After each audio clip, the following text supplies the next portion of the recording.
재활 치료를 시작한 지 어느새 1년. 하지만 굳어버린 두 다리는 오늘도 내 것이 아닌 것처럼 낯설게만 느껴집니다. 수술하고 난 뒤부터 계속 보이죠. 수술을 받기 전까지만 해도 정욱 씨는 주말마다 아이들과 여행을 다니던 다정한 아빠였습니다.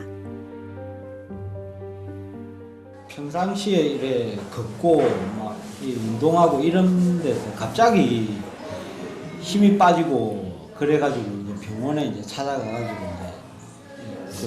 이제 검사를 하니까 황색인대 고라증이라고. 3년 전 진단받은 황색인대 고라증. 척추를 지탱하는 인대가 뼈처럼 딱딱하게 자라 심하면 마비까지 초래하는 희귀 질환입니다. 2015년도에 한 번, 2016년도에 두 번, 한 번 받고 척추 고정술 받고 안 돼가지고 한 번 더 받은 거죠. 3번의 수술에도 불구하고 증상은 나아지지 않았습니다. 확실히 치료받기 위해 대학병원으로 옮겨 다시 한번 수술을 받기로 결정했다는데요. 두 발로 그냥 걸어갔었어요.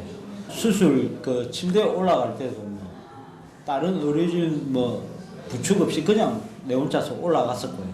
나는 그렇게 완전히 마비되고 막 그렇게 된다는 거는 꿈에도 생각을 안 했죠. 하지만 수술 이후 두 다리는 완전히 굳어버렸고 1급 장애 진단을 받았습니다. 그 병원의 의사는 그럴 수 있는 확률 1%가 그렇게 이야기를 해주고, 그러고 다른 분들은 내가 그럴 수 있냐는 대답에 물음을 하면 대답을 아무도 안 합니다. 네, 병을 치료하기 위해서 받았던 수술. 하지만 수술 이후에 하반신 마비가 올 줄은 상상도 못했을 것 같습니다. 일단은 그 환자가 앓았던 질병의 이름이 상당히 생소한데요. 황색인대 고라증, 정확히 어떤 병입니까? 먼저 사진을 보면서 좀 설명을 드리면, 황색인대라 함은 이 척추체 위아래를 연결해주는 인대 조직입니다. 네. 이게 이제 황색인대가 되겠는데, 여기에 고라증, 즉 뼈 조직이 생겨나면서 신경을 압박하게 되는 질환군입니다. 신경이 눌려서 그 아래 밑으로는 심하게 되는 경우에는 마비를 일으키는 질환군이 이런 식으로 좀 변형이 신경이 눌리는 거죠. 네. 여기에 뼈 조직이 생기게 되면서 고라증이 생기면 이게 뼈 조각이 신경을 누르게 되면 그 이하 레벨로는 마비가 진행되게 됩니다. 그렇다면 당시 환자의 상태는 좀 어땠나요? 수술이 반드시 필요한 상황이었나요? 확실히 필요한 상태였습니다. 사진 지금 보시면은 황색인대가 지금 지나가게 되고, 요 지금 까만 부분이 척수 부분인데 네. 고라된 부분이 척수를 누르면서 마비가 임박해져 있는 상황이라고 볼 수 있겠습니다. 그러면 이런 상황에서는 보통은 어떤 수술을 받게 되나요? 뒤쪽에 뼈를 제거해서 신경을 좀 터주는, 일단 감압술이 필요할 것으로 보이는데, 감압이라 하면 다시 돌아오게 하기 위해서 뒤쪽에 뼈를 제거하여 신경을 좀 터주는 일단은 수술이 되겠고, 이 뼈를 다 터주게 되면 척추체가 어쩔 수 없이 불안정해지기 때문에 여기에 나사와 쇠막대를 이용하여 기기 고정술을 하는 수술입니다. 이 수술 이후에 하반신 마비가 왔어요. 이게 수술이 좀 잘못된 걸까요? 수술 자체의 난이도라기보다는 수술 후에 마비가 더 걱정되는 수술입니다. 지금 이런 기기 고정술이라든가 이런 것들은 지금 큰 문제가 없는데, 이 위치 자체가 지금 일반적으로 황색인대 고라가 발생하지 않는 흉추에, 그것도 아주 큰 지금 고라가 진행되고 있었고, 그리고 수술하면서 어쩔 수 없이 이 중간에 지나가는 신경을 건드릴 수밖에 없는데 보다 더 손상의 위험성이 있지 않았을까 생각됩니다. 네. 집안의 가장으로서 빨리 일을 하기 위해서 수술을 받았다고 하는데요. 그런데 환자는 이렇게 어렵고 위험한 수술인지 전혀 인지하지 못한 상황에서 수술을 받게 됐다고 말하고 있습니다. 6시간에 달하는 긴 수술 시간. 그만큼 어렵고 힘겨운 수술이었지만 가족은 그 위험성조차 몰랐다고 주장합니다.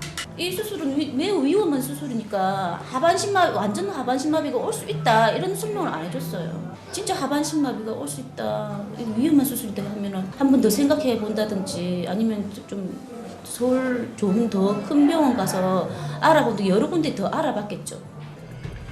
수술 직후 마비 증상이 나타났지만 의료진은 곧 돌아올 거라고 말했고, 나흘 뒤 재수술을 시행했다는데요. 1차 수술하고 나서 제가 밖에서 기다리고 있는데, 이제 나와서 한 말씀이 이제는 깨끗하게 제거했기 때문에 이제 문제 없을 거다, 그렇게 저한테 말씀해 주시더라고요. 그래서 또 기다렸죠. 그래도 기다렸는데 안 되니까 또 저한테 그렇게 말씀하시더라고요. 근데 신경 부분이니까는 6개월은 기다려봐야 된다 이렇게 얘기를 하시더라고요. 이에 병원은 환자의 합병증은 중증 질환을 치료하다 발생한 불가항력적인 후유증이며 현재 민사소송 중으로 사법부의 판결 결과에 따르겠다는 입장을 밝혔습니다. 이제 겨우 초등학생인 두 아이들을 보면 아빠는 1% 희망도 놓을 수가 없습니다. 아빠의 두 다리가 돼주겠다는 의젓한 아이들이 고맙고 또 미안할 뿐인데요.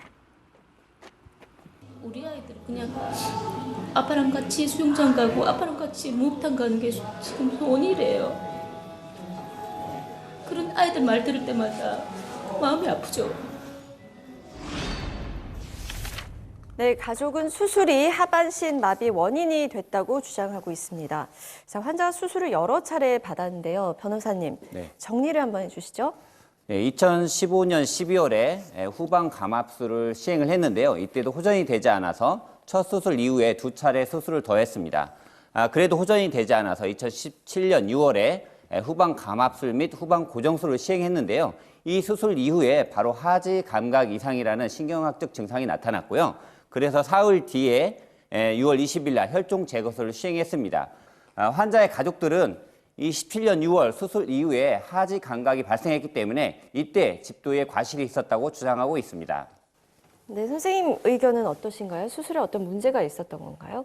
수술 중에 어쩔 수 없이 신경을 건드릴 수밖에 없고 굉장히 성공률이 낮은 수술입니다.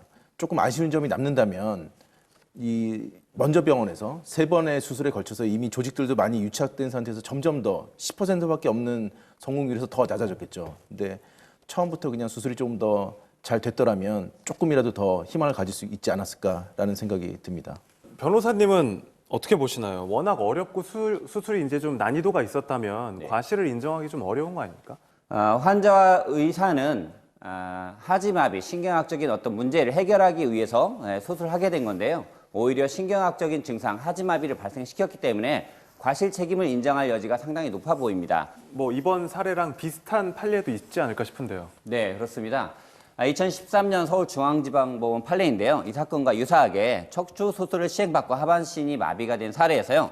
법원은 수술 과정에서 의료진에게 신경을 과도하게 견인해서 하반신 마비를 일으켰다라고 해서 과실 책임을 인정한 사례가 있습니다.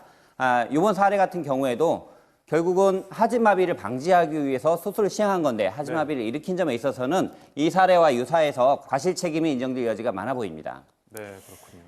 네, 의료 분쟁 차트 오늘은 여기까지입니다. 두 분 말씀 고맙습니다.